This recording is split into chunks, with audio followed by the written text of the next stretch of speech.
lo podamos enseñar a otras personas, porque eso sí es importante, que todo lo que nosotros aprendamos lo llevemos y lo enseñemos también a otras personas. Eso es básico, es fundamental. Entonces, en cuanto, porque recordemos que la vida eterna consiste en conocer a Dios y conocer a Jesús. Entonces, a Dios lo podemos conocer por su naturaleza, todo lo creado, todo lo que vemos, y a Jesús lo podemos conocer también por las escrituras, por las obras que hizo, por lo que ahora hace en nuestras vidas, y también podemos conocer a Dios a través del Señor Jesús. Eso es importante. Entonces, porque pues hay gente que estas clases que estamos viendo dicen, no, pero a mí para qué me sirve saber los títulos de Jesús. No, sí, es que en cuanto al Señor Jesús, nosotros tenemos que saberlo todo. Si la vida eterna consiste en conocer a Dios y conocer a Jesús, tenemos que conocer todo acerca del Señor Jesús. Cómo andaba, cómo se vestía, cómo hablaba, cómo era Él, aún físicamente, cómo era Él. Todo, todo, todo lo tenemos que saber, porque si esa es la vida eterna, que consiste en conocerlo, pues entonces hay que hacerlo. De la clase anterior, de los títulos que dimos, ¿alguno de mis hermanos recuerda algo de la clase anterior? De los títulos que dimos.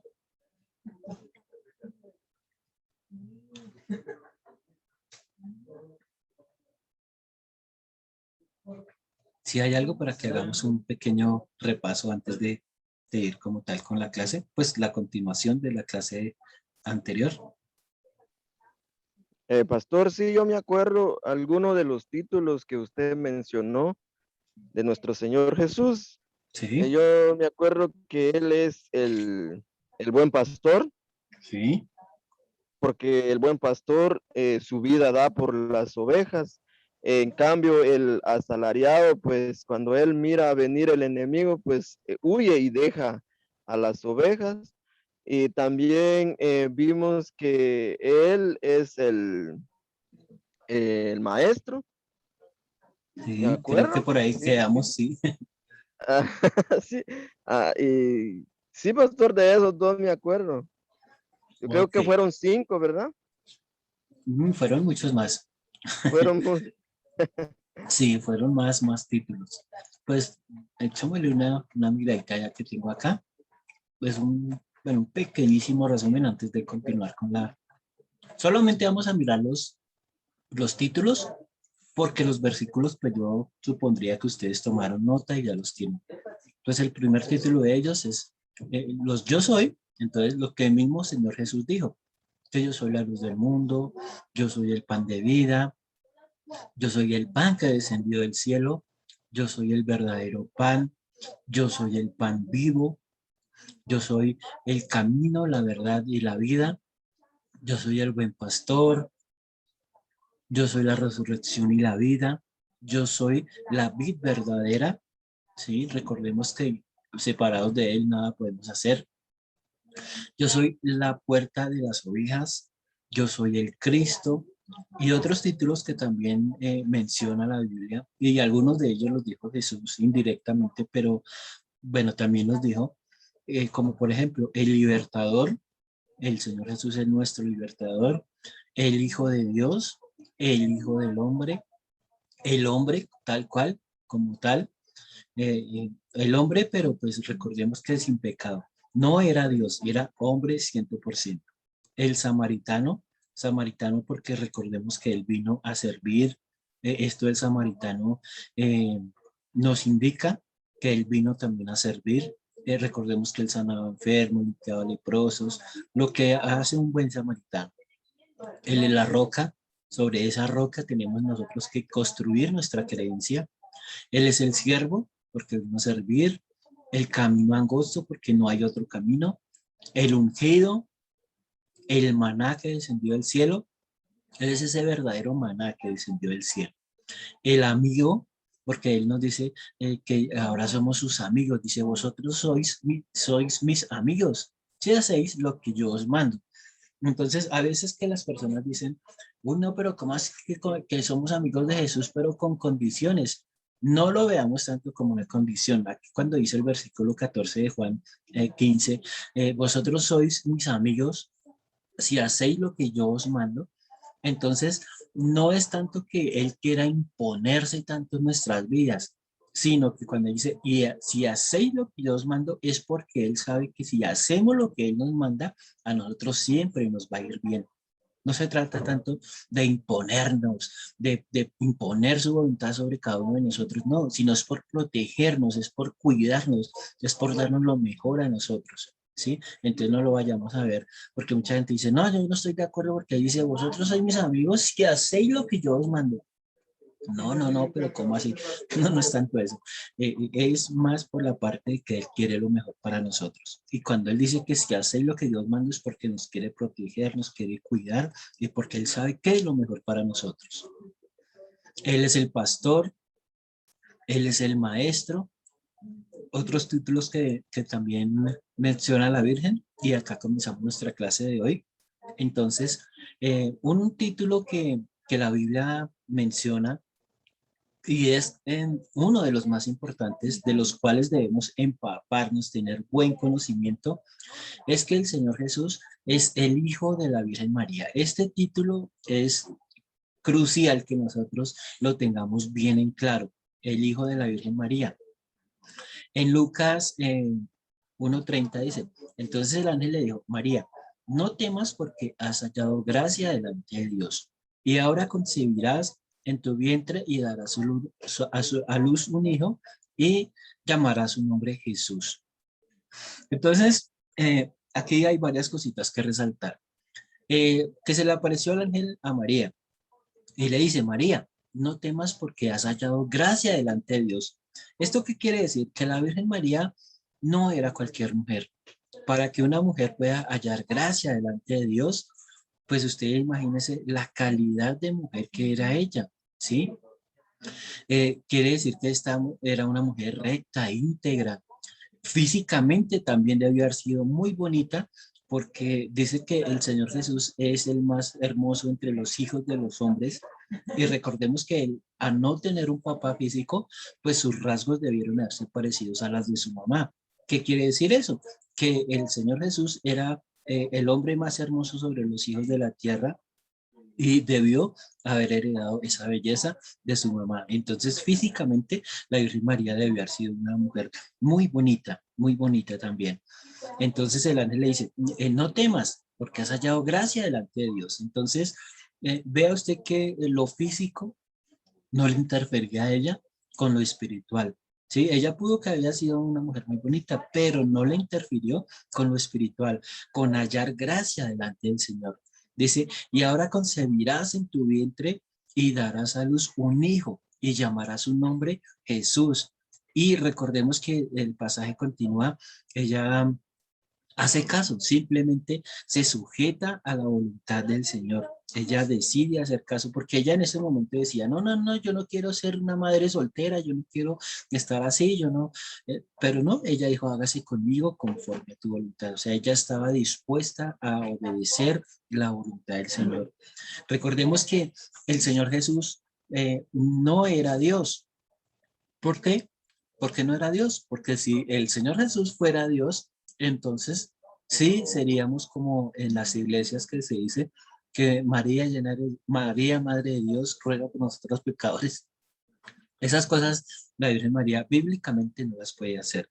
La Virgen María, ella lo que sí puede hacer es darnos ejemplo de gracia, de humildad, de obediencia, de una vida en sujeción con el Señor, ¿sí? Pero ella, a veces uno escuchaba en la misa que decía que es que cuando se le cierran las puertas del cielo, ella abre las ventanas. Eso no es bíblico. Suena muy bonito, muy romántico, muy de todo, pero eso no es bíblico. Dice María, ruega por nosotros pecadores. Pues ella mientras estuvo en la tierra debía haber rogado por sus familiares, por sus otros hijos e hijas y ya. Pero ahorita, aún ella misma debió creer en su Hijo Jesús para llegar a ser salva. Ella misma debió creer en su Hijo Jesús para llegar a ser salva. ¿Sí? El Señor Jesús tuvo cuidado de ella, la cuidó como a su mamá, ella también tuvo cuidado de él, le enseñó las escrituras y tenían una relación familiar, pero ella no era una persona que puede impartir, como en la religión tradicional se pretende enseñar, que ella es la intercesora, que ella es la madre de Dios, que ella, porque si no, entonces ella sería una diosa, ¿sí? Entonces, ella no tenía esos poderes que sí en la iglesia tradicional le queremos dar. No sé si de pronto en cuanto a este tema ustedes tengan alguna pregunta o alguna duda, porque recordemos que este tema de la Virgen María es bastante espinoso para cuando nosotros vamos a ir a enseñar. La gente le sale a uno con muchas cosas y la mayoría de ellos pues obviamente no son bíblicas. Pero no sé si ustedes tienen alguna pregunta en cuanto a la Virgen María como la Madre de Jesús.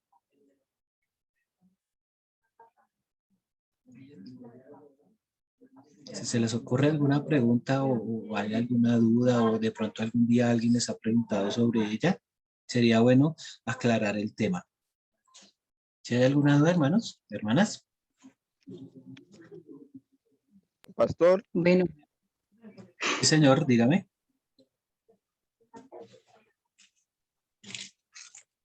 O la hermanita Josefina, yo, ¿cuál de los dos? yo oí que habló la hermana, que haga la pero pregunta. bueno, pastor, es una inquietud que tengo, sí, Sí, señora. porque ahí me ha tocado ya creo que tocar esa parte donde me preguntan a mí, bueno, pero Jesús es hijo de la Virgen María, ¿y por qué no venerar a la Virgen María como madre de Jesús? Yo le digo, como madre de Jesús, sí, ella fue María, pero no como milagrosa.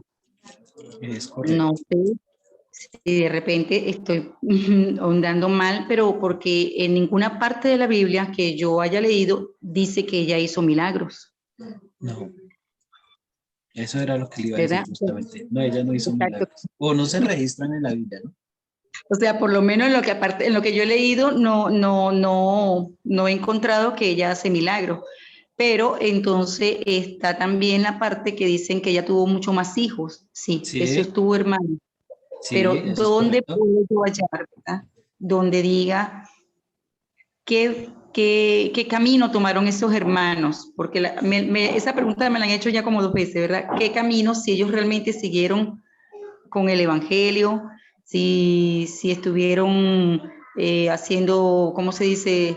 O estuvieron extraviados del camino que Jesús, el Evangelio que Jesús en ese momento impartía.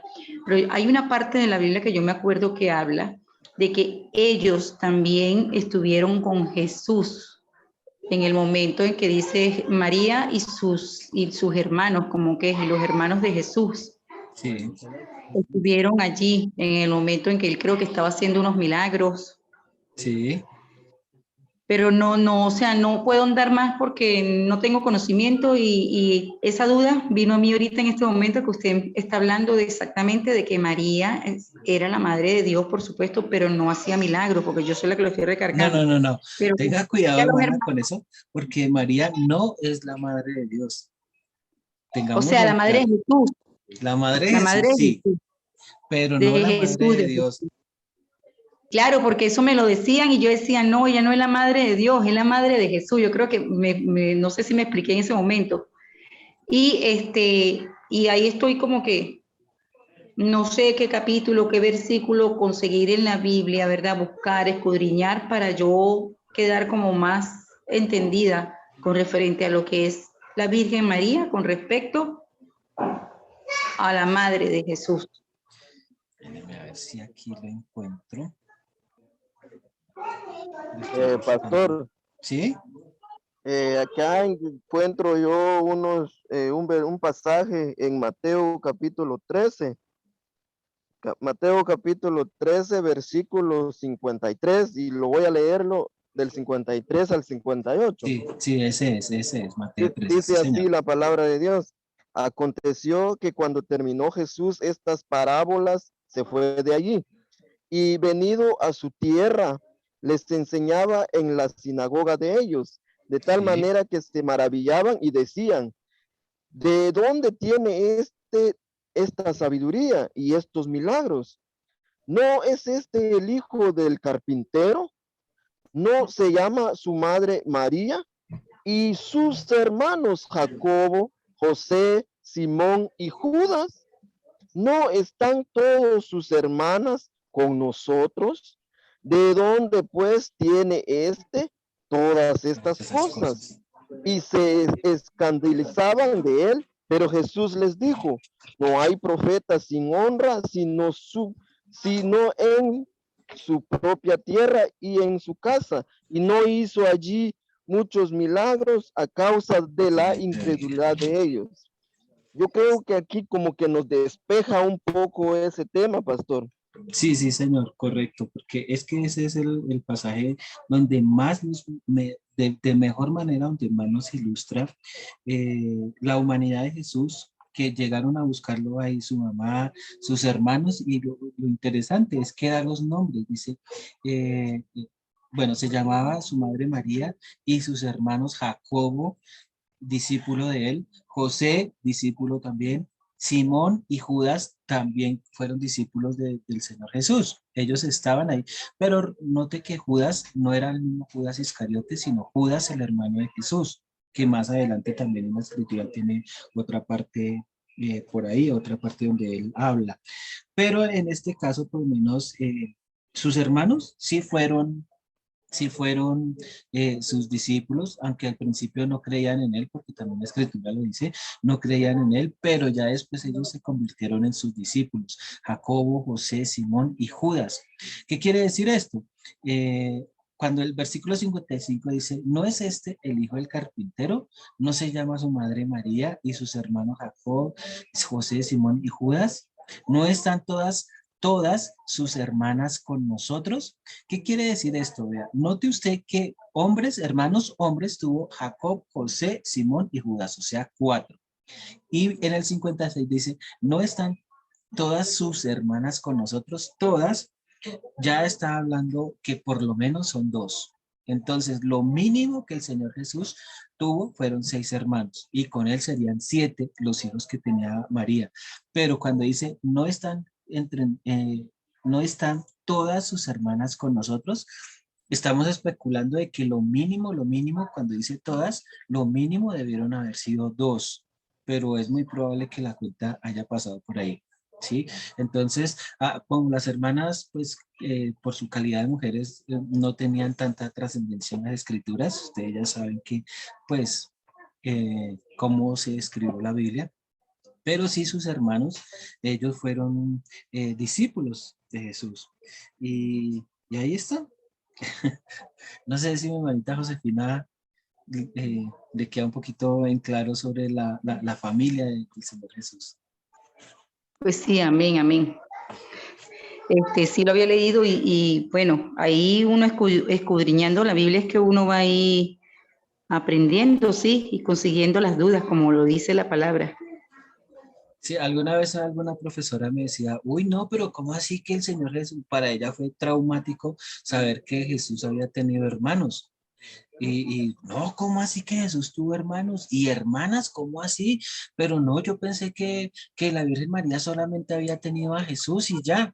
No, señora, la Virgen María fue una señora que se casó, tenía un esposo y pues no creo que usted se case y se quede así sin hacer nada con su esposo, ¿o sí?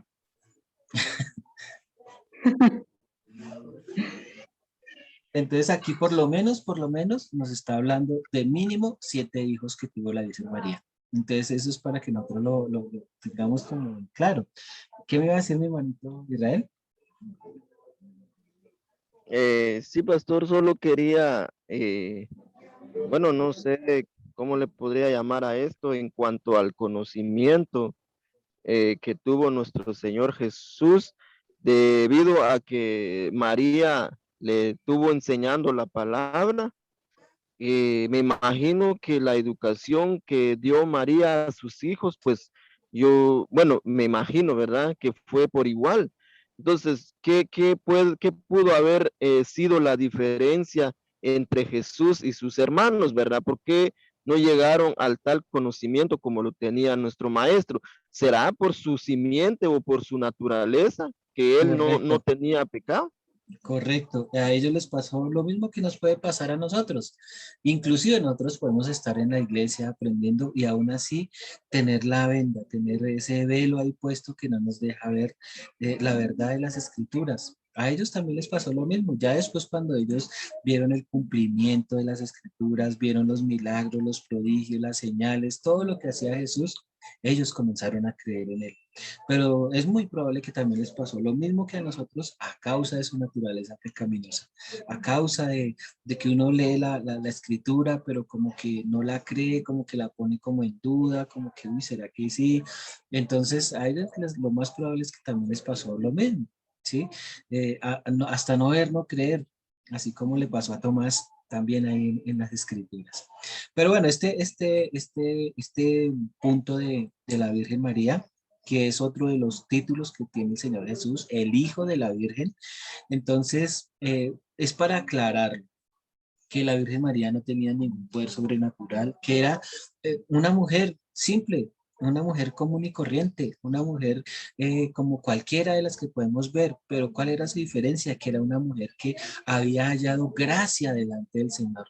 ¿Qué quiere decir que halló gracia? Que era una mujer obediente, que era una mujer sumisa, que era una mujer trabajadora, que era una mujer que le creía a Dios, porque no puso resistencia cuando el ángel le dijo, y concebirás y vas a ser. Lo único que le causó fue como curiosidad, uy, pero yo no conozco varón, ¿cómo será eso? Y no, usted tranquila que el Espíritu Santo se posará sobre usted y listo.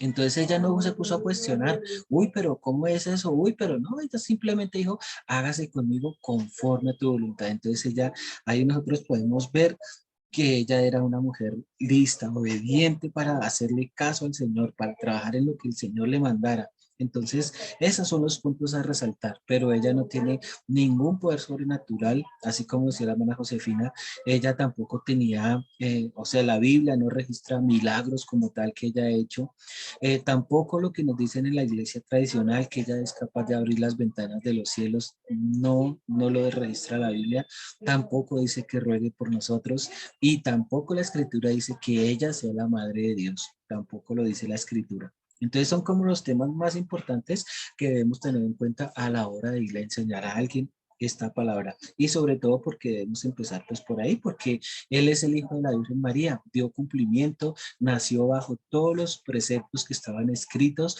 ya desde Génesis para que Él naciera de una virgen, lo que estaba también en Isaías, que él tenía que nacer de una virgen. Entonces todo se cumplió al pie de la letra, todo fue un cumplimiento. Otro título muy importante que nosotros debemos siempre tener en cuenta es que es el Cordero Pascual. Ese título del Cordero Pascual es muy importante para nosotros. Primero le damos los pasajes de Mucho, 8:32, dice, el pasaje de las escrituras que leía era este, como oveja a la muerte fue llevado y como cordero mudo delante del que lo trasquila. Así no abrió su boca. Entonces aquí nos está diciendo que recordemos que cuando se mata un corderito, los corderitos simplemente se dejan manejar, se dejan llevar, no pelean, no ponen resistencia, ellos son llevados a la muerte y pues enmudecen, son de los animalitos que van a la muerte o cuando les van a quitar la lana, son animalitos que se dejan trabajar. Sí, en ellos no hay resistencia, entonces también el Cordero Pascual, el Cordero de Dios, bueno, en el caso del Señor Jesús tenía que cumplir con los requerimientos de Cordero.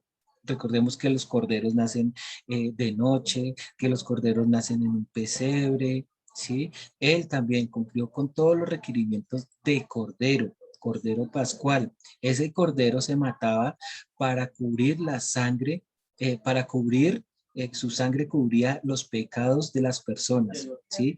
Pero necesitábamos un cordero que no solamente cubriera, sino que quitara el pecado del mundo. Entonces, este cordero, su sangre del cordero pascual, que es el Señor Jesús, quita el pecado del mundo. El cordero físico, los corderitos que mataban y que rociaban su sangre era para cubrir los pecados, o sea, para hacer que esos pecados de esa persona se pasaran sobre un inocente, ¿sí? Pero este sí quita el pecado del mundo. ¿Qué quiere decir eso? Que las personas antes pagaban su cordero o su macho cabrío o sus palominos, dependiendo la circunstancia económica que ellos tuvieran, pero solamente les servía para cubrir su pecado. ¿Sí? ¿Qué quiere decir cubrir su pecado? Que esa falta le era perdonada. pero necesitábamos un cordero pascual que quitara el pecado, es decir, que nos diera a nosotros una nueva naturaleza, un nuevo modo de vida para que ya no pecáramos más. O sea, que quitara el pecado de una vez y para siempre de nosotros. Ese era el trabajo del Cordero, el Señor Jesús como Cordero. En primera de Pedro 1:19 dice, sino con la sangre preciosa de Cristo, como de un cordero sin mancha y sin contaminación. Entonces, esa sangre derramada del Señor Jesús hasta la última gota, porque recordemos que cuando dice que lo traspasó la lanza, ya lo último que salió fue sangre y agua. Entonces, toda su sangre fue derramada con el propósito de que sus pecados y los míos fueran perdonados y esa naturaleza divina que el Señor tiene para con nosotros, Él la ganará a través de eso, ¿sí? Él es el Cordero de Dios que quita el pecado del mundo. Ese es otro de los títulos, el Cordero de Dios, ¿sí? Que es un poco diferente al Cordero Pascual. ¿Por qué un poco diferente? Porque el Cordero Pascual quitaba el pecado, tapaba, cubría el pecado, ¿sí?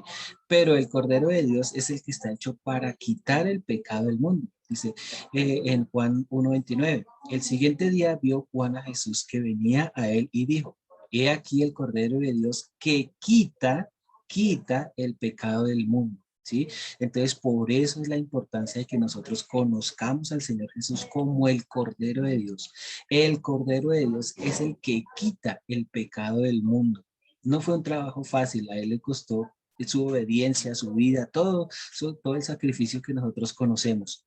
Pero este sacrificio solamente lo podía hacer el Cordero de Dios. Otro de los títulos también que el Señor tenía es el Salvador. Juan 3:17 dice, porque no envió Dios a su Hijo al mundo para condenar al mundo, sino para que el mundo sea salvo por él. Entonces, otro de los títulos también muy importantes que tenía el Señor Jesús era el Salvador del mundo. ¿Sí? Porque aquí la escritura nos está indicando que Él no vino para condenar al mundo, sino para que todo el mundo sea salvo por Él. Ese era su trabajo, esa era la condición con la cual el Señor lo envió al mundo, no para condenarlo, sino para que todo el mundo fuera salvo por Él. Esa es la importancia de ser el Salvador. Juan 1:14 dice, primera de Juan 4:14. Y nosotros hemos visto y testificado que el Padre ha enviado al Hijo, el Salvador del mundo. Entonces, note usted que aquí ese título del Salvador del mundo no lo corroboran las Escrituras. Es el Salvador del mundo porque efectivamente eso fue lo que vino a hacer a la tierra, salvar el mundo, salvar a todas las personas, evitar a toda costa que las personas fuéramos al infierno por causa de nuestros pecados, por causa de nuestra naturaleza. También encontramos otro título muy importante del Señor Jesús, que es el sanador. Tengámoslo muy en cuenta este título de el sanador. Dice Isaías 53:5, mas él herido fue por nuestras rebeliones, molido por nuestros pecados. El castigo de nuestra paz fue sobre él y por su llaga fuimos nosotros curados. Entonces, ¿cómo así que él es el sanador? Sí, él es nuestro sanador. A él debemos nosotros ir a pedirle nuestra sanidad. Dice, ¿por qué? ¿Cómo lo logró él? Porque fue herido por nuestras rebeliones. O sea, él no fue herido simplemente porque le cayó mal a los romanos y los soldados aprovecharon para pegarle, para darle con el azote, darle con la vara, ponerle las espinas. No, el herido fue por nuestras rebeliones, o sea, por causa de su pecado y el mío, él tuvo que ir y afrontar esa consecuencia. Molido por nuestros pecados. Cuando dice molido, quiere decir que a él se le dio duro, se le dio con todo, ¿sí? Con la vara, con el azote, con el látigo, fue molido, su carne fue molida, es decir, su piel, él fue despellejado porque su piel se le arrancó de su cuerpo a causa de los azotes, a causa del látigo que se le dio, ¿sí? El castigo de nuestra paz fue sobre él. Entonces, una vez se pregunta, o de pronto es cuando uno era niño, uno preguntaba, uy, pero ¿por qué estos romanos son tan malos? ¿Por qué le pegaban tanto a Jesús? Mucha gente crece como odiando a los israelitas porque le hicieron eso, tantas cosas a Jesús. pero es que era necesario que eso ocurriera para que el castigo de nuestra paz, o sea, el castigo que era para usted y para mí, fuera sobre él. ¿Qué quiere decir esto? Que hoy en día usted y yo somos perdonados por su gracia, por su trabajo, por su labor. ¿Sí? Todo ese castigo que era para usted y para mí fue sobre él. Y por su llaga, pues aquí ahora sí llegamos al título del Señor Jesús, y por su llaga fuimos nosotros curados. Él tuvo que ser una sola llaga de la cabeza a los pies. No, note usted y tenga en cuenta que cuando usted ore por un enfermo, no diga por sus llagas, sino es por su llaga, porque él fue una sola llaga de la cabeza a los pies. Y por su llaga fuimos nosotros curados. Esto lo digo para que nuestra oración sea más precisa y más contundente a la hora de que nosotros vayamos a orar por alguien, ¿sí? Porque recordemos que en cuanto a la oración, muchas veces el Señor no contesta la oración, es porque nosotros no la hacemos conforme a las Escrituras. Entonces, si nosotros decimos, y por sus llagas, sánanos, no, es por su llaga, sana, que somos sanos, somos curados. En primera de Pedro 2:24 dice, quien llevó él mismo nuestros pecados en su cuerpo sobre el madero, para que nosotros, estando muertos a los pecados, vivamos a la justicia y por cuya herida fuisteis sanados. Entonces, note que aquí vuelve la escritura a darnos esa reiteración de que por su llaga nosotros fuimos, por su herida, por su llaga, nosotros fuimos sanados. Entonces es por medio de la llaga de Jesús, de ser su cuerpo desfigurado, azotado, despellejado, entonces que por causa de él fuimos nosotros curados. ¿Cómo nosotros nos cercioramos de que el Señor Jesús sí fue despellejado? ¿Sí? Porque recordemos que hay un salmo donde dice que como un tiesto, puedo contar también que puedo contar todos mis huesos, ¿sí? Entonces la escritura también nos corrobora que él tuvo que ser desfigurado, tuvo que ser una sola llaga, que fue asado al sol, estuvo desde las 9 de la mañana hasta las 3 de la tarde al rayo del sol, entonces su carne fue asada como se hacía con el cordero. Todo esto el Señor lo tenía que hacer por usted y por mí. Pero aquí lo que estamos hablando es el título de El Sanador. Y entonces, por esa llaga, por todo ese sufrimiento, por esa llaga, por esa herida, fuimos nosotros sanados. Entonces, para que tengamos la certeza y la seguridad de que el Señor nos sanó por esa llaga, por ese sufrimiento, por todo lo que Él tuvo que hacer por usted y por mí, para que fuéramos sanados. Otro título también importante que nosotros vemos acá en las escrituras está en Gálatas 3:13. Dice, Cristo nos redimió de la maldición de la ley, hecho por nosotros maldición, porque está escrito, maldito todo aquel que es colgado en un madero. ¿Sí? Recordemos que la cruz, la imagen de la cruz, y también la cruz que se hacía allá con un madero, era para personas que estaban en maldición o los que les decían estos son malditos. Maldito era un delincuente, maldito era un ladrón, maldito era un asesino, maldito era, bueno, diferentes personas que cometían alguna especie de delito. ¿Sí? Y la cruz era símbolo de maldición. La cruz era un símbolo de que una persona que iba a ser crucificada era de pronto tan despreciable que se crucificaba, o sea, no lo mataban de una vez, sino que lo dejaban allá colgado para que se lo comieran las aves de los cielos y para que también pues los animales, los lobos, todas esas cosas se los comieran, porque la gente decía que eran tan despreciables que no merecían tocar la tierra. ¿Sí? Entonces, el máximo símbolo de maldición es la cruz, ¿sí? No sé si de pronto ustedes han visto o han notado que en la religión tradicional, el cura, el sacerdote, aún el mismo papa, siempre les estaba enviando cruces a la gente. ¿Qué creen ustedes que está haciendo ahí? ¿O alguna vez lo habían pensado?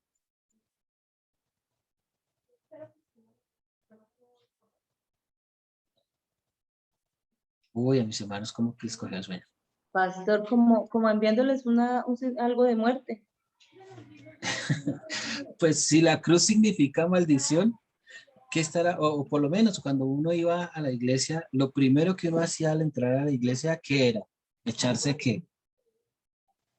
La cruz, Pero porque a la uno nunca, maldición. sí, porque a uno nunca le explican qué significa eso. A uno solamente le dicen que, ay, santígüese porque no sé qué, pero uno cree que santiguarse es echarse la cruz. Pero aquí la escritura lo que me está diciendo es que la cruz significa maldición, la maldición de la ley. ¿Sí? Entonces, ¿qué creen ustedes que cuando va a la iglesia, el cura o el que sea allá comienza a mandarles la cruz? Y de hecho la gente, pues, como uno no conoce a Dios, la gente que no conocía a Dios, entonces son felices, son contentos.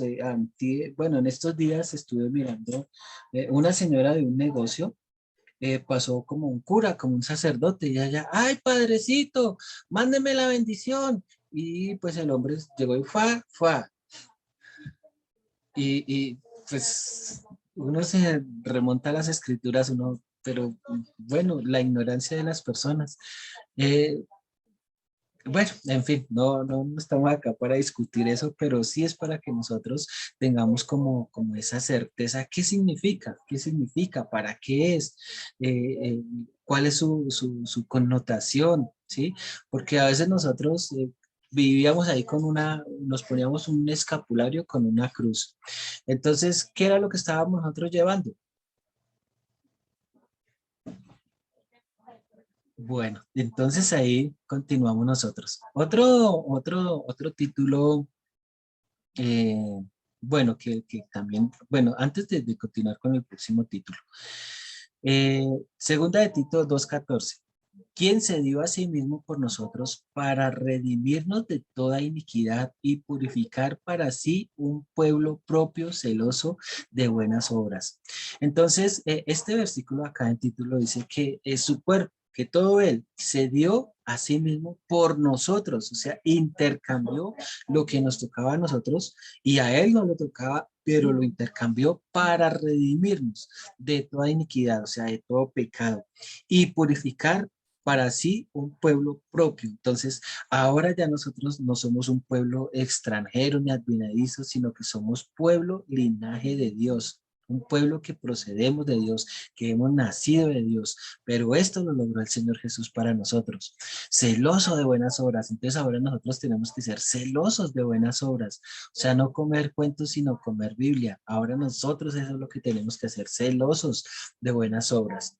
Entonces, ¿para qué esto? Pues porque Él era nuestro Redentor. Sin Él, eso no lo hubiéramos podido lograr. Sin Él no hubiéramos podido quitarnos de encima toda la iniquidad. Sin Él no hubiera sido posible purificarnos. ¿Sí? Sin Él tampoco hubiéramos podido llegar a ser el pueblo de Dios, un pueblo propio. ¿Sí? Entonces necesitábamos un Redentor. Por eso la importancia de este título del Redentor, porque Él hizo todo el trabajo duro para nosotros. ¿Sí? En él se hizo maldición para que nosotros fuéramos sacados de esa maldición.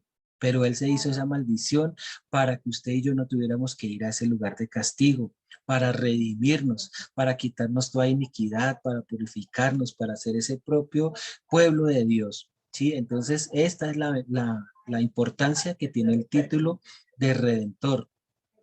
Otro título también importante que debemos mirar nosotros en las Escrituras, Romanos 8:29. Dice, porque a los que antes conoció, también los predestinó para que fuesen hechos conforme a la imagen de su Hijo, para que Él sea el primogénito entre muchos hermanos. Entonces, ¿por qué el primogénito? ¿Alguien sabe acá por qué el Señor Jesús es el primogénito entre muchos hermanos?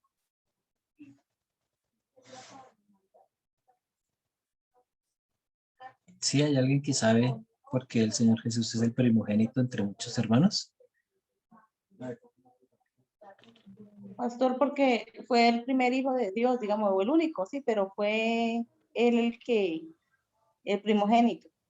Sí, eh, que aunque a veces el tema causa un poquito de controversia, pero sí es el primogénito porque es el primero que nació en el reino de Dios. Sí, es el primero que nació en el reino de Dios. Y unigénito porque es el único que pudo nacer de la manera que nosotros hemos visto como nació el Señor Jesús. Y primogénito es porque es el primero, ya después de él nacimos otros más, ¿sí? Digamos, usted y yo nacimos en el reino de Dios, pero el que nació primeramente fue el Señor Jesús, entre muchos hermanos. Entonces, él es nuestro hermano mayor porque nació primero que nosotros, ¿sí? Según las escrituras. Entonces, ¿de dónde salió el título del hermano mayor? Pues él fue el que nació de primeras entre muchos hermanos. ¿Mi hermano Israel? Sí, pastor, disculpe. Fíjese que la vez pasada estábamos tratando el tema sobre este versículo de Romanos 8:29 y dice que Él es el primogénito entre muchos y se podría llamar que es nuestro hermano, Sí. pero la pregunta es si es nuestro hermano, entonces ¿por qué le llamamos Señor? Pues porque Él es el Señor, dice la Escritura que el Padre le dio un nombre que es sobre todo nombre. Sí nos dio la potestad de ser sus hermanos. Y es más, Él siendo el Señor de señores, el Rey de reyes, el dueño de toda la creación, dice que cuando estemos en las cenas del Cordero, Él mismo nos va a servir. O sea, nosotros vamos a estar a la mesa sentados a la mesa y Él nos va a servir. O sea que tras de que hizo todo lo que hizo por nosotros, allá en el reino de los cielos va a estar de mesero. Entonces uno, uy, ¿cómo así? Sí, sí. Si nosotros, en este Y caso, ¿sí? también puede ser por el unigénito. Unigénito, pero sí, sí recuerda porque es unigénito, ¿sí? Hermano, ¿lo tienen claro? Sí, sí, pastor, sí. Entonces, unigénito porque es el único que nació de la manera como él nació, concebido en una virgen sin la intervención de un hombre. Por eso es unigénito, ¿sí? Porque eso se puede prestar para controversias, para... Cuando no se entiende bien ese tema, eso se presta para disensiones, para, eh, bueno, para un caos. Pero sí es importante que nosotros lo tengamos en claro. Unigénito porque es el único que nació de la forma como fue concebido el Señor Jesús, hecho en la Virgen María, con la intervención del Espíritu Santo, sin la intervención de un hombre, sino que él simplemente fue formado en el vientre de María. Y primogénito porque es el primero entre muchos, ¿sí? Entonces, ahí no hay, no podría haber como una contradicción ni nada de eso, sino que es de entenderlo bien, de ponerle el sentido. Entonces, él es el primogénito, él es nuestro hermano mayor entre muchos porque fue el primero en nacer en el reino de Dios. Así como nosotros ya estudiamos la clase de los reinos en el semestre anterior, entonces, ahora nosotros también nacimos en el reino de Dios, no somos por adopción ni por nada de eso, sino que la escritura nos enseña que si hemos nacido en el reino de Dios, somos sus hijos y también herederos de la gracia de Dios. Bueno, no sé si vamos bien. Amén, amén. Ok, hermano, muchas gracias. Este título también nos acerca al siguiente, el hermano mayor. También nos acerca a otro título que es el pariente cercano. Romanos 8:29 dice, porque a los que antes conoció, también los predestinó para que fuesen hechos conforme a la imagen de su Hijo. Note acá, hechos conforme a la imagen de su Hijo. O sea, recordemos que también nosotros somos aquí ahora la imagen de Jesús. O sea, nosotros tenemos que ser esa imagen de Jesús. El Señor Jesús, aunque la escritura nos dice que Él subió a los cielos y está sentado a la diestra del Padre, ahora nosotros somos esos embajadores, ahora nosotros somos esas encarnaciones del Señor Jesús aquí en la tierra. Nosotros somos la cara del Señor Jesús ahora aquí en la tierra. Entonces, a los que antes conoció, también los predestinó para que fuesen hechos conforme a la imagen de su Hijo, para que Él sea el primogénito entre muchos hermanos. ¿Por qué pariente cercano? Entonces, recordemos que también ya lo hemos estudiado acá en la clase. En las venas de Jesús corría sangre judía y sangre gentil, sangre de las 12 tribus, pero también la sangre samaritana, o sea, de las personas que no teníamos nada que ver la descendencia judía.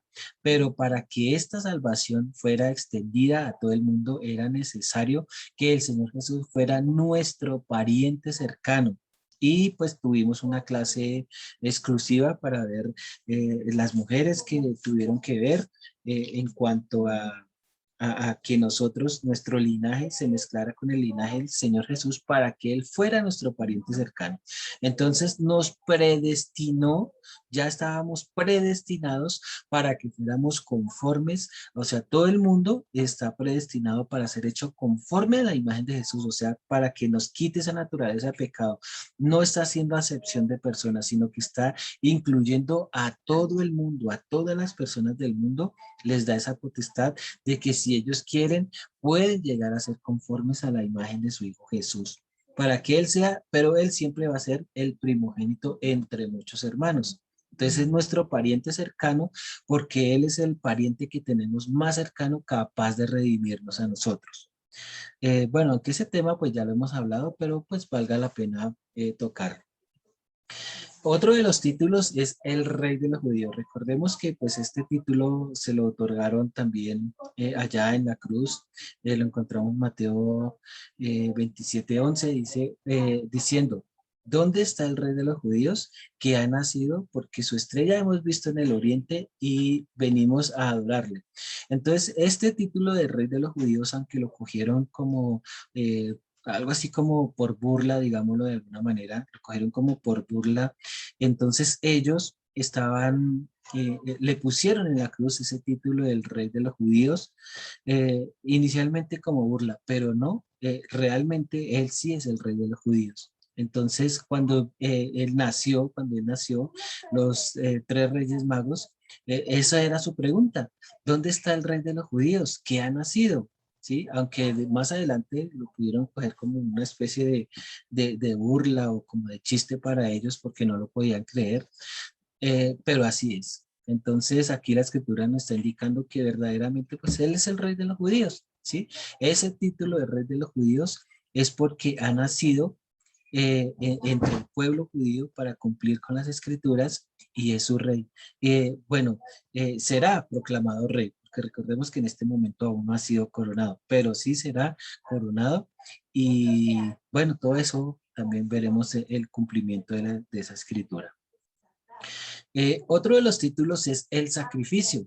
¿Sí? El Señor Jesús es el sacrificio, el holocausto, la víctima.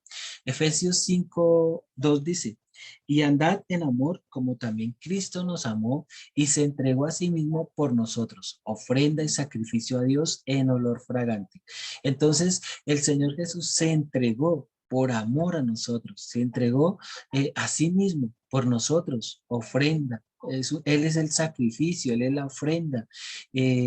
Recordemos que en el antiguo pacto pues tenía unas características para eh, llevar o sea, para quemar el sacrificio tenía que cumplirse con algunos protocolos, la sangre también tenía que cumplir unos protocolos, las tripas de ese cordero también tenía que dársele un tratamiento, pues todo eso está en el Antiguo Testamento. Entonces, cuando el Señor Jesús, en este título del sacrificio, que Él es el sacrificio, Él es la víctima, Él es el holocausto, entonces también tenía que cumplir con todo eso. Dice, y andad en amor. Lo primero es andar en amor. Él anduvo en amor con nosotros. Como también Cristo nos amó y se entregó a sí mismo por nosotros. ¿Sí? Como el corderito que no tenía otra opción. El cordero lo llevaban al sacrificio y él no tenía cómo defenderse, cómo esconderse. No tenía otra opción. Así mismo también el Señor Jesús. Y dice que Él se entregó a sí mismo por nosotros, ofrenda y sacrificio a Dios en olor fragante. Entonces, ese olor fragante, recordemos que como en el Antiguo Testamento se sacrificaban las víctimas y ese olor llegaba al Señor y se decía que era olor fragante al Señor, porque le agradaba ese olor cuando se quitaba el pecado de las personas. Otro título muy importante que también hay en las escrituras es el postrer Adán. ¿Sí? Primera de Corintios 15:45 dice, así también como está escrito, fue hecho el primer hombre, Adán, alma viviente, y el postrer Adán, espíritu vivificante. Entonces el Señor Jesús, ese postrer Adán, el primer Adán, incrustó en la humanidad el pecado, pero este postrer Adán fue el que nos dio la libertad del pecado. Él es el espíritu vivificante, o sea, por medio de él es que tenemos vida y vida en abundancia en el reino de los cielos, ¿sí? Bueno, otro de los títulos también muy importante, el profeta. Deuteronomio 18:18 dice, profeta les levantaré de en medio de sus hermanos como tú, o sea, como Moisés, y pondré mis palabras en su boca y él les hablará todo lo que yo le mandare. Entonces aquí esta escritura nos está mostrando algo muy bonito acerca del Señor Jesús, que va a ser primeramente pues un profeta. Dice que les levantaré, profeta les levantaré en medio de sus hermanos. O sea, tenía que nacer en medio de las 12 tribus de Israel para cumplir con las escrituras. Profeta le levantaré en medio de sus hermanos. Como tú, o sea, como Moisés, porque él se le estaba hablando a Moisés. Como tú, y pondré mis palabras en su boca. O sea, el Señor Dios Todopoderoso le daría que hablar al Señor Jesús, le mandaría que hablar lo que tenía que hablar. Y su trabajo era, y Él les declarará todo lo que yo le mandare. Entonces el Señor Jesús tenía que hablar lo que el Padre le mandaba que hablara. Y eso lo cumplió, nosotros ya lo hemos visto, que Él exactamente eso fue lo que hizo. Hablar lo que el Padre le daba que hablara. Él no habló por su propia cuenta. Él nunca sacó conjeturas. Él nunca le sacó su propio razonamiento ni su propio pensamiento, sino que hablaba lo que el Padre le daba que hablara. ¿Sí? Otro de los títulos también, bueno, un poco parecido al anterior, pero este es el título del Mesías. Bueno, hay varios pasajes. Juan 1:41 dice, este halló primero a su hermano Simón y le dijo, hemos hallado al Mesías, que traducido es el Cristo. Entonces, en cuanto al Mesías, recordemos que esta es una promesa que venía desde el Antiguo Testamento, que iban a ser un Mesías, que era el Cristo. O sea, el Cristo quiere decir que estaba con Dios y era Dios, pero tenía que despojarse de sí mismo para poder llegar a ser esa persona humana como usted y como yo. Entonces ese era el Cristo. Dice, este halló primero a su hermano Simón y le dijo, hemos hallado al Mesías. Entonces ellos ya tenían en cuenta, y note aquí que aquí aparece uno de los hermanos de Jesús y le dijo, hemos hallado al Mesías, que traducido es el Cristo. Entonces, el Mesías, aquí en la escritura nos está indicando que fue conforme a las escrituras, que cumplió conforme a las escrituras. Otro título también muy importante, el Cordero Inmolado. Apocalipsis 5:12 dice, que decían a gran voz, el Cordero que fue inmolado es digno de tomar el poder, la riqueza, la sabiduría, la fortaleza, la honra, la gloria y la alabanza. Entonces, este Cordero que fue inmolado, ¿qué quiere decir? Que fue y cumplió con todo lo que el Señor le mandó que hiciera. Fue y entregó su cuerpo, fue y lo entregó todo por amor a nosotros, ¿sí? El cordero que fue inmolado es digno, ya después de que pasó por todo ese proceso que tuvo que pasar, es digno de tomar poder, la riqueza, la sabiduría, la fortaleza, la honra y la gloria y la alabanza. Entonces note usted que se cumple cuando dice que, bueno, recuerden que el Señor Jesús resucitó y no se dejó tocar porque aún no había sido glorificado. Pero este cordero ya cuando ha sido glorificado es digno de tomar el poder. Ahora sí él tiene poder ilimitado, las riquezas, porque todo le pertenece a él, todo lo que podemos ver nosotros le pertenece a él. Él ahora sí es omnisciente, toda la sabiduría la tiene él. La fortaleza, porque no hay otra persona ni otro ser más fuerte que él. La honra, toda la máxima honra, un nombre que sobre todo nombre le fue dado a él. Toda la gloria y la alabanza, porque aún sus ángeles se inclinan y lo adoran y le cantan a él, porque él es el digno él es el cordero inmolado, digno de toda la creación de Dios. Apocalipsis 13:8 dice, y a la adoración de todos los moradores de la tierra cuyos nombres no estaban escritos en el libro de la vida del Cordero, que fue inmolado desde el principio del mundo. Entonces, esto que no quiere decir que al Señor Jesús lo inmolaron desde el principio, sino que su sacrificio de esa inmolación de la cual él fue víctima estaba presente desde el inicio del mundo. O sea, desde el mismo pecado de Adán y Eva, si ellos se hubieran arrepentido, pues Dios los hubiera perdonado. Pero este cordero era suficiente aún para perdonar esos pecados, que fue inmolado desde el principio del mundo. Entonces, este título del cordero inmolado quiere decir que todo nuestro castigo, todo lo que nosotros teníamos, Él lo hizo, y ahora toda la máxima gloria, la máxima alabanza, la sabiduría, todo lo que vemos, ahora Él es el dueño, le pertenece a Él. Otro título también que encontramos en las Escrituras es el mediador del nuevo pacto. Hebreos 9:15 dice: así que por eso es mediador de un nuevo pacto, para que interviniendo muerte para la remisión de las transgresiones que había bajo el primer pacto, los llamados reciban la promesa de la herencia eterna. Entonces, ahora nosotros ya no vivimos bajo la ley, sino bajo un nuevo pacto. Si lo traspasamos como a palabras de nosotros, ahora nosotros estamos como en un nuevo contrato. Hagamos de cuenta que estábamos trabajando en una empresa con unas condiciones laborales, pero resulta que esta empresa mejoró y ahora nos van a dar un mejor contrato con mejores opciones laborales.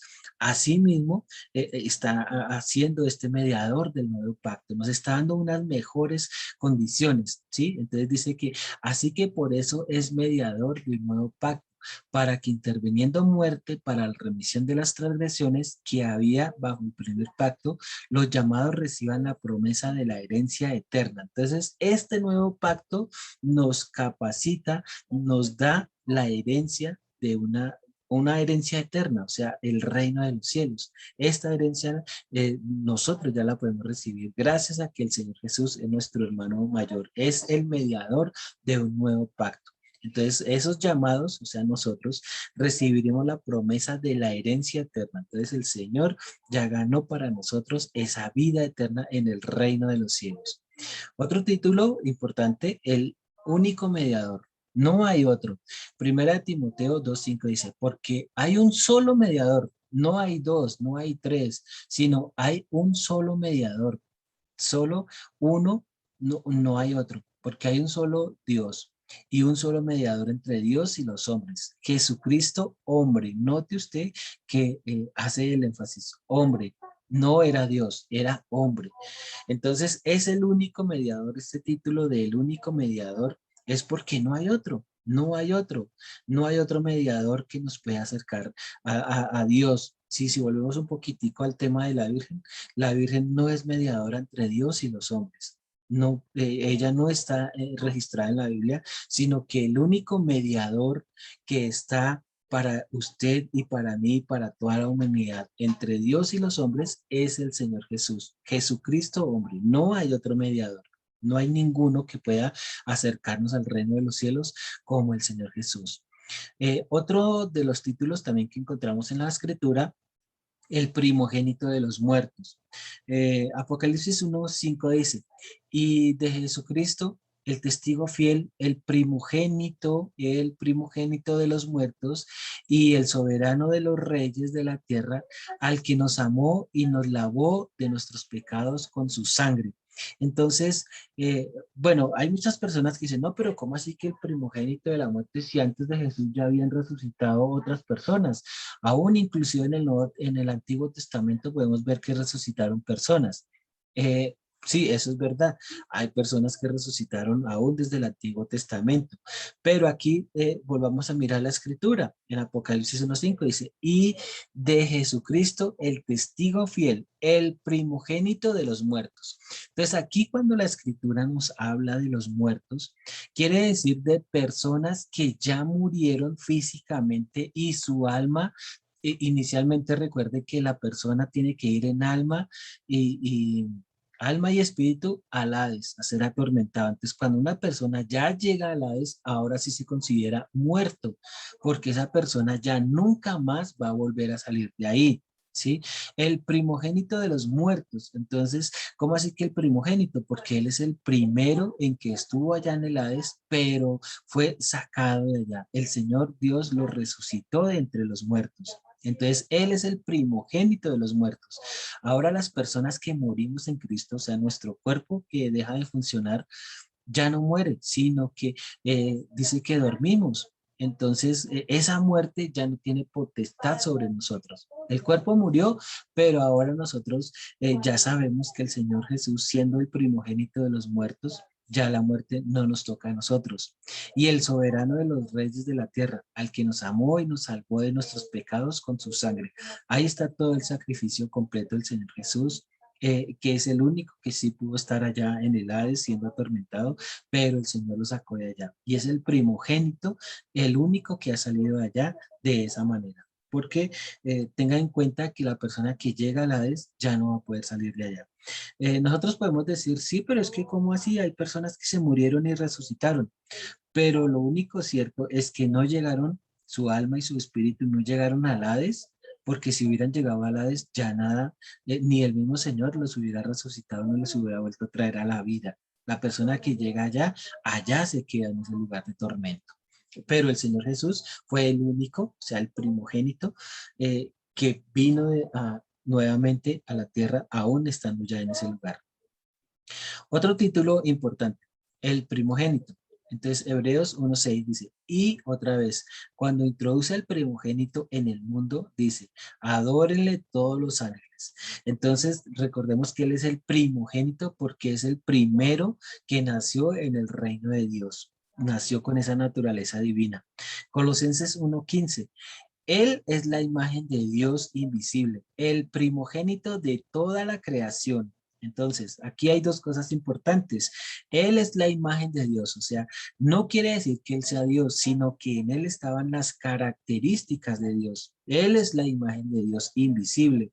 A Dios no lo podemos ver, pero a Jesús como hombre sí lo podemos ver. Lo pudieron ver en la tierra y de eso la escritura también lo corrobora porque dice que muchas personas lo vieron, ¿sí? Él es el primogénito de toda la creación, porque también la escritura nos indica que por él fueron creadas todas las cosas, todo lo que existe, todo fue creado por él, ¿sí? Otro título, espíritu vivificante. Ese espíritu vivificante, bueno, en 1 Corintios 15:45 dice, así también está escrito, fue Adán el primer hombre, Adán, alma viviente, el postrer Adán, espíritu vivificante. Entonces, ese postrer Adán, que es el Señor Jesús, es el espíritu vivificante. ¿Qué quiere decir vivificante? Que es la persona que da vida, es el espíritu que da vida. Es por medio de él que nosotros podemos hallar la vida, ¿sí? Otro título, la piedra angular. Entonces, este título de la piedra angular, bueno, está primero, le damos el texto en 1 Pedro 2:6, dice, por lo cual también contiene la escritura. He aquí pongo en Sión la principal piedra del ángulo, escogida, preciosa, y el que creyere en él no será avergonzado. Entonces, cuando el Señor Dios quiso construir su iglesia, digámoslo de esa manera, cuando Él quiso formar esa iglesia, esa familia que Él quería para Él, su base, su principal base principal era el Señor Jesús. Sobre esta piedra va a ser construida. Dice que, y el que creyere en él no será avergonzado. Entonces, él es la piedra angular, la primera piedra en cuanto a la construcción de la casa de Dios. Él es de esa primera piedra.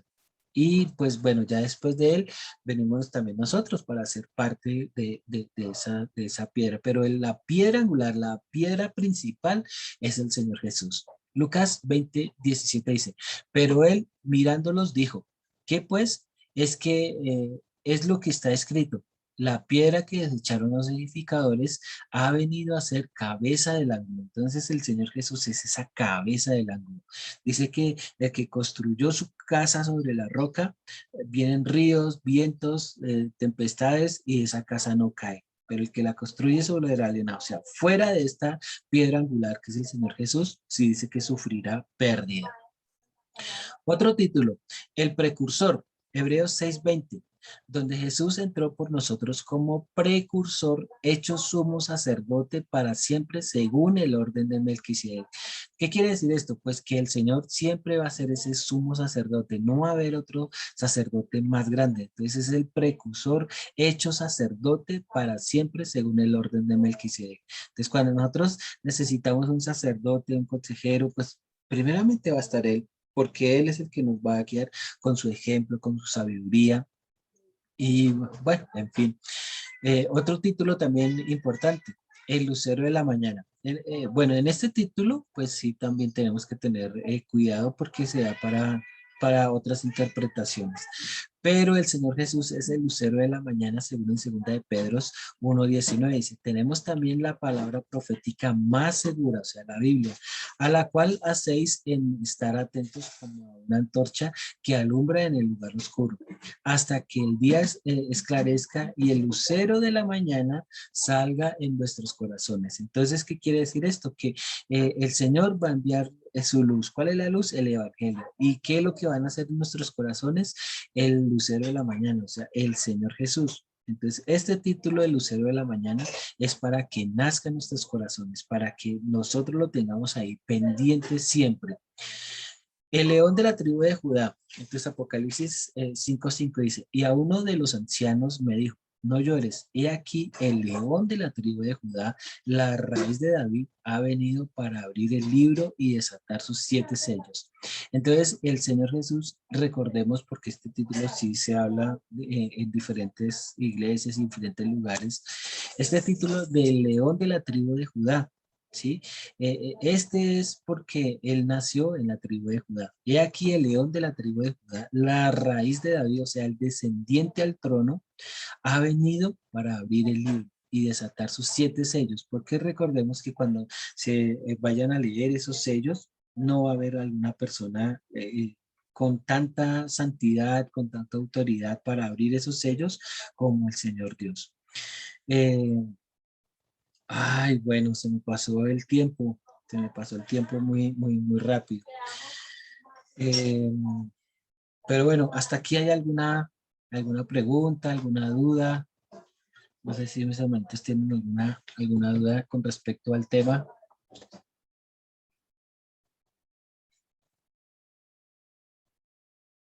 ¿Sí hay alguna duda con respecto al tema?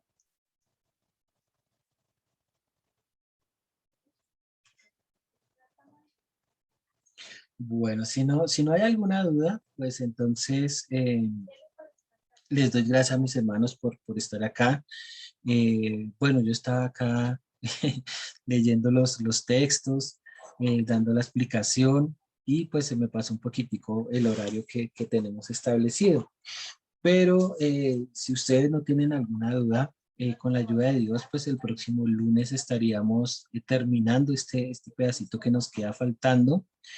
Y pues hermanos, espero que piensen si tienen alguna duda o algo que no haya quedado bien en claro para que lo podamos estar estudiando y recordemos que todo nos tiene que quedar conforme a las escrituras. Estos títulos son importantes porque necesitamos saber todo acerca del Señor Jesús. Esto es para nuestra alimentación, para nuestro crecimiento espiritual, para fortalecer ese conocimiento del Señor Jesús y de las escrituras. Entonces, estos tesoros que el Señor nos está entregando de gran precio es para que nosotros los valoremos y veamos que el Señor sí está interesado en usted y en mí, en ayudarnos, en revelarnos toda su escritura, todos sus misterios y que estamos haciendo la tarea, conociendo a Dios y conociendo a Jesús. Entonces, mis amados hermanos, si no tienen ninguna pregunta, ninguna duda, con la ayuda de Dios, entonces el próximo lunes nos estaremos encontrando a la misma hora y continuamos con este conocimiento del Señor Jesús. Muchas gracias, hermanos, por estar acá. Señor les bendiga, les multiplique y que les recompense por su tiempo y su disposición de estar en este lugar hoy. Amén, pastor, que Dios lo bendiga. Amén, pastor. Dios los bendiga a todos. Dios los bendiga, pastor. Gracias. Amén, amén. Que Dios los bendiga a todos y Amén. buenas noches. Amén, bendiciones. Amén. Muchas gracias, hermano. Bendiciones. Nos vemos en la próxima.